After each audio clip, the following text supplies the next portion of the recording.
code of conduct? One of the tools that we use in Student First is we've developed a code of conduct, from our experiences, good and bad. And the code of conduct helps keep the student safe, helps keep our trainer safe, helps keep the school safe, and the organization that's sponsoring the trainer safe. You're going to have your own code of conduct for your own organization, but this is lessons from what we learned. So first thing, we want to recognize the safety, the well-being, and the enjoyment of participations is of greater importance than their performance. So meaning it is more important to keep everybody safe than it is to have a great class. So that makes sense? That is our utmost priority, to keep things safe. But we do give a great class too, I have to tell you. One of our rules, and we had to do this, don't show up any more than 15 minutes maximum, because we're a guest in the schools. So what happens if you go to a classroom, say third period, half hour early, and don't start to fourth period? What happens to that classroom? They're going to get distracted. Yeah, you disrupt the classroom. What happens if you disrupt the classroom enough times? The kids aren't too about it. No, the kids don't mind. Kids love the disruptions. Teachers talk to you about it. Yeah, the teachers get upset, and then they can actually ask you not to come again. And so you got to remember, we're guests into this program as a Student First trainer. Always wear appropriate apparel to classes, and you notice that we all have uniforms, and I know that everyone's not going to have uniforms, but so do you think you're going to wear cutoffs and tank tops and teach a class? And so you got to have, yeah, you're going to have a dress code. Treat everyone with dignity and respect. This includes the students, the teachers, and your fellow staff. Because remember, the best thing that we can teach them is by our example. And so be professional, be respectful. And do you think it's easy to be respectful all the time? No. It can be very challenging. Ensure everyone has an equal opportunity to take part and contribute. And one of the theories in my head is in a classroom that everybody speaks once that wants to before somebody speaks twice. And that's just kind of a rule of thumb. That way everybody gets a chance. Show consistency, high standards of professional behavior and appearance, acting as a positive role model for people first. And we've had some trouble with that, right, guys? Yeah. So I can think of Mr. Larry. He's walking. I got to pick on him. So this isn't even during a class. So we're coming to class, and he's walking. He jaywalks, which is, how many people ever walked in the middle of the block? Raise your hand. Yeah, we all have done it. So, but a student saw him, and a student goes, "Well, Miss Jill, the Student First trainer walked in Mill Street. Why can't we walk in Mill Street?" Guess what? We got a lecture on. Yeah. So the teacher. So that was a good example. So from when you show up. You follow the laws, you go to the, you follow the rules, you don't see them. Crosswalking, so you got to set the example, because if you don't set the example, you're do exactly what you do. Right. They're going to do exactly what you do. So it's important that you have a professional presence from the moment you arrive to the moment you're out of their sight. Avoid using inappropriate language and behaviors at all time, and we're going to get more into that.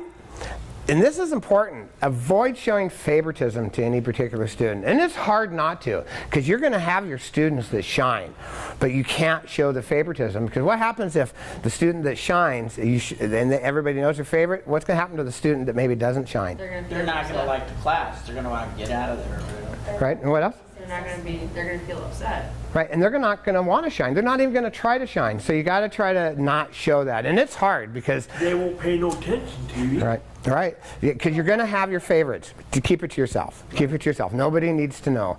So avoid. Now this is something. Avoid physical contact, we probably should take the, unless it's justified. Avoid physical contact. That would be my advice. We probably should adapt that, because do you know that? Can I touch you, Mike? Yeah. Do you know if you go up to somebody like this, that's assault? Yeah. Yeah, so you have to avoid physical contact, because what if he went home and told his mommy on me. Your mom could call the police and say, hey, this student trainer touched my student. Or even call the principal and tell them. Right, right. And so who works for a school district? Anyone work for a school district here? So DDA, what if somebody said, hey, one of your trainers that you guys brought in touched one of the students? Would your heart drop to your feet? Yeah, my heart would drop. So you got to be careful. You got to keep that in mind. Yeah, because that word touch is a big definition. Yep. Avoid being alone with a student in any situation, because as a teaching a class, there's absolutely no reason. I mean, just the thought of an adult being alone with a student who's not the teacher, that sends red flags up anywhere. Absolutely no reason.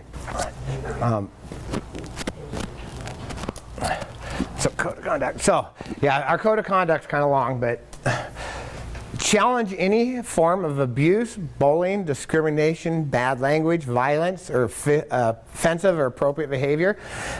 Because how many people think students are not going to have that? Right, and so the best lesson sometimes that we can teach, and so you take those opportunities, and sometimes you go in with a particular lesson and that pops up. What a great, I mean, don't look at that as a bad thing. That's a great opportunity to teach them and educate them the appropriate way, because in life, how important is it that we're appropriate in our interactions at a job or in a residential service? So that's a great learning opportunity, you know. And so we've had one, and we actually, it's been a couple years, you'll see in our curriculum we have a bullying curriculum, because we had a classroom where we had a couple bullies. And so all of a sudden we did a bully curriculum, and the bullying stopped, because once people understood the surroundings of it, and it's not something that we do consistently, but that was necessary because students were afraid to talk because they were going to get bullied at lunchtime by the other student. And so, report any concerns using the process in this policy. So once you are a volunteer and you've done a DDA background check, guess what you become? Employee. Anyone? So you witness abuse. What do you have to do? You have to report it. Yeah, you are automatically automatic reporter. If in doubt, call it up. Yeah, that's my advice. Establish with participants at the start of any session the behaviors expected. And we're going to go over that in a little later today with our ground rules, because the students need to know what to expect. Don't you agree? Yes. And so we're going to get that. They actually get to develop their own expectation. We call them ground rules. So they set up their own rules so they know what to expect. We know what to expect. And then some classrooms even have consequences. And we'll get into that. You know, nobody, you know, no black boxes or timeouts, but there's consequences for behavior sometimes in certain programs. Maintain a safe environment. Ensure all participants are adequately supervised at all times, in line with recommended supervision ratios for activity and support. And so how many, I don't know different states. In Washington, we have students that are in community protection programs in high schools. And so one-on-one, line of sight. So what about Idaho? Do you have that? And what is it again? In our state, it's called community protection. And they're in there for a variety of reasons, but it's just saying in order to keep that person safe and the community safe, they have a one-on-one staff. Right, and I've learned the hard way, there's a reason that one-on-one staff's there. Have access to a phone. How many people have cell phones this day and age? Right, yeah, so you have access to phone, first aid kit, our first aid trained person. If I'm in the school and somebody goes down, you know, like we had somebody with a seizure when you were there, right, Larry? Rogers, when and so a pretty bad seizure. So, you know, and of course, what's everyone want to do right off the bat? Help.